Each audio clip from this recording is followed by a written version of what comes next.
এটা আবার কেমন ফল, কোথার থেকে হলো? Hello everyone, welcome back to my channel. কেমন আছো সবাই? আবার তোমাদের কাছে একটা নতুন ভিডিও নিয়ে চলে এসেছি। আশা করছি তোমরা সবাই ভালোই আছো। তো আজকে তাড়াতাড়ি চান টান করে পুজো সেরে ভাবলাম জলখাবারে একটু পোহা বানাই। তো পোহার জন্যই কিছুটা পেঁয়াজ কুচি কুচি করে কেটে রেখে নিয়েছিলাম। আর তার সাথে দেখো চিড়েটাকে নিয়ে বাটির মধ্যে, যেহেতু আমি আর মা খাবো তার জন্য অল্প পরিমাণে নিয়েছিলাম। তো সেটাই নিয়ে আমি বেসিনের মধ্যে দুবার ভালোভাবে ধুয়ে নিচ্ছিলাম। বেশি ধুচ্ছিলাম না, কারণ একদম তাহলে গলে যাবে, কারণ এটা কিন্তু একদম পাতলা চিড়ে ছিল। আর চিড়েটা ধুয়ের পরে তার মধ্যে আমি পরিমাণ মতো একটু নুন মাখিয়ে নিয়েছিলাম, আর তার উপরে নিয়ে নিয়েছিলাম একটু হলুদ গুঁড়ো। তো দুটোকে ভালোভাবে মিক্স করে নিচ্ছিলাম, আর এইদিকে গ্যাসটা অন করে নিয়েছিলাম। তো কড়াইটা গরম হয়ে যাওয়ার পর এর মধ্যে দিয়ে দিয়েছিলাম একটু সর্ষের তেল, তার উপর একটু রাই, আর তার উপর দিয়েছিলাম একটু জিরে। কারি পাতা ছিল না, তাই কারি পাতা আর দেওয়া হয়নি। তারপর যে পেঁয়াজগুলো কুচি করে রেখেছিলাম সেই পেঁয়াজগুলো একটু ভাজার জন্য কড়াইতে দিয়ে দিয়েছিলাম। দেখো, ভালো করে ভাজা হয়ে যাওয়ার পরে এর মধ্যে যে মাখিয়ে রাখা চিড়েটা ছিল, চিড়েটা দিয়ে দিয়েছিলাম, আর পরিমাণ মতো একটু চিনি দিয়েছিলাম। আর তার আগেই যে একটু মুংফলি ভেজে রেখেছিলাম সেটাও এর মধ্যে দিয়ে দিয়েছিলাম। চলো এবার জলখাবারটা সেরে নিই। এরপর ছিল রান্নার পালা। তো তার জন্য না এখানে একটা মিক্সড ডাল পাওয়া যায়, যার মধ্যে সব ডাল মিক্স থাকে। তো সেটাই পরিমাণ মতো নিয়ে নিচ্ছিলাম।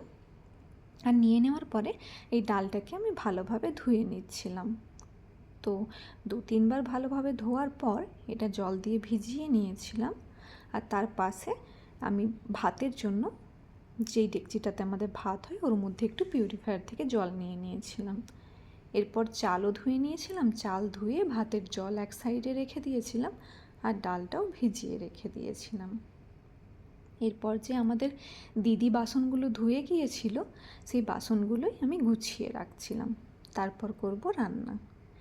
তো স্টিলের বাসন যেখানে থাকে তার মধ্যে রেখে দিয়েছিলাম স্টিলের বাসনগুলো, যাতে পরে খুঁজে পেতে কোনো অসুবিধে না হয়।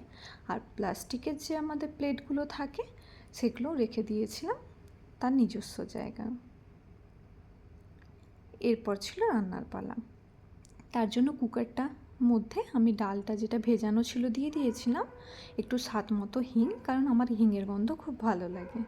আর তার সাথে দিয়ে দিয়েছিলাম পরিমাণ মতো একটু নুন, একটু হলুদ, আর তার সাথে দিয়েছিলাম যে বিনা ঝালবালা লঙ্কার গুঁড়ো হয়, কাশ্মীরি মির্চ, সেটাই দিয়েছিলাম। আর তার সাথে উপর থেকে একটু আদা নিয়ে আদাটা কাদ্দুকাস দিয়ে ক্রাশ করে নিয়ে একটু আদা দিয়ে দিয়েছিলাম।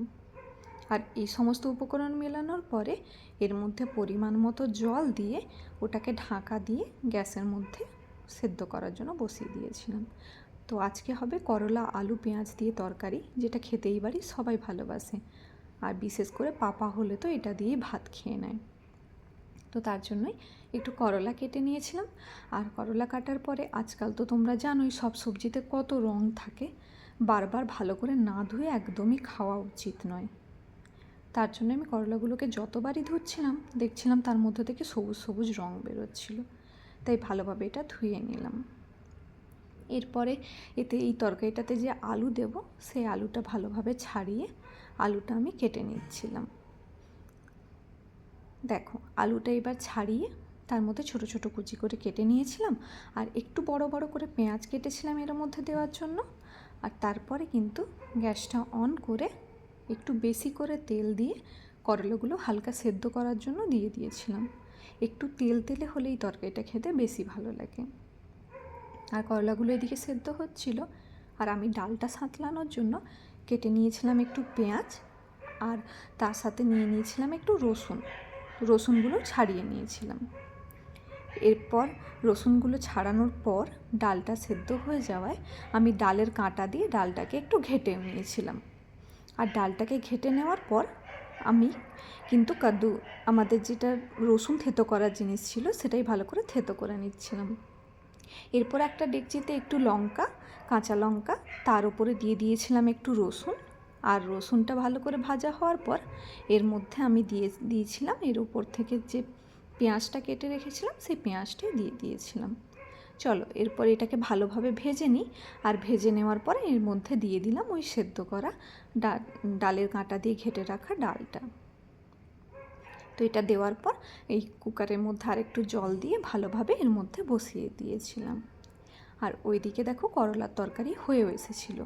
তো করলাটা ভালোভাবে সেদ্ধ হওয়ার পর ওর মধ্যে যে আলু আর পেঁয়াজ কেটে রেখেছিলাম ওটা দিয়েছিলাম। তার উপরে পরিমাণ মতো একটু নুন আর একটু লঙ্কার গুঁড়ো আর একটু হলুদ দিয়ে ঢাকাও দিয়ে দিয়েছিলাম।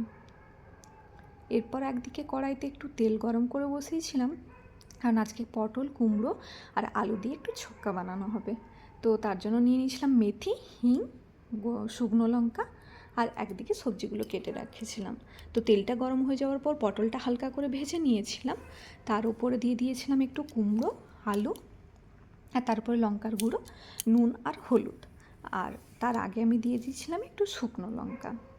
তো এরপর তো এই তরকারিটা বেশি সময় লাগে না, তাড়াতাড়ি সেদ্ধই হয়ে যায় কুমড়োটা। তো তার জন্য আমি ভালোভাবে এটাকে মিশিয়ে নুনটাকে আর মশলাগুলোকে তারপর আমি এটা কিন্তু ভালোভাবে নেড়ে উপর থেকে ঢাকাও দিয়ে দিয়েছিলাম। এরপর যেহেতু কুমড়োর তরকারি হচ্ছে, তো কুমড়োর বীজগুলো আজকে ভাজবো। এটা আমি এখানে মায়ের কাছ থেকে শিখেছি। তো তার জন্য ওপর থেকে একটু নুন, লঙ্কা, হলুদ দিয়ে আরও বেসন ছড়িয়ে ওটা ভেজে নিচ্ছিলাম। আর এদিকে তরকারিটাও হয়ে গেছিলো। তো দুপুরের খাওয়ার মধ্যে শসা, ডিম সেদ্ধ, কয়লা আলুর তরকারি, কুমড়ো আলুর ছক্কা, ডাল আর কুমড়োর বীজ ভাজা দিয়ে সেরে নিয়েছিলাম। এরপর দেখো ব্যালকনিতে আমি বলেছিলাম যে ব্যালকনিতে হঠাৎ করে কী গাছ এলো আর কী ফল হলো সেটাই দেখার জন্য। এটা সব থেকে বড় হয়েছে, তো তোমরাও একটু দেখে নাও। তো আমি মাকে এটাই বলছিলাম যে এত বড় বড় ফল হঠাৎ করে কোথা থেকে এলো, আর এটা কী ফল? তোমরা কি কেউ জানো এটা কী ফল? কারণ ব্যালকনির মধ্যে হঠাৎ করেই গাছটা দেখা পাওয়া গেছে, আর তার মধ্যে হলুদ হলুদ ছোট ছোট ফুল আর তার মধ্যে অনেকগুলো ফলও এসেছে।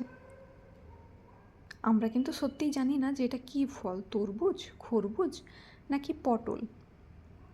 এই যে টবটা খালি দেখতে পাচ্ছ, এর ওপর দিয়ে একটাই গাছ বেরিয়েছে, কিন্তু পুরো ব্যালকনিতে ভর্তি হয়ে গেছে। আর ফুলগুলো দেখো সামনে থেকে হলুদ হলুদ, কিন্তু অনেক ছোট।